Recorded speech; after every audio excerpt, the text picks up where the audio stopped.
Ewan ko ba guys, lagi kong nakakalimutan ang intro ng video.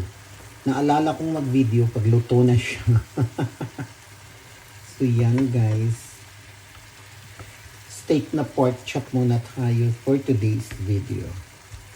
So pinirito ko muna yung pork chop. Tapos nagisa ako ng onions. Tapos nilagyan ko ng mga pansahog. So yan. Steak na pork chop.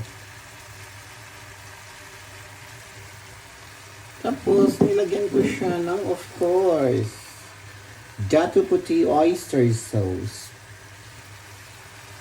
Para sa sarap.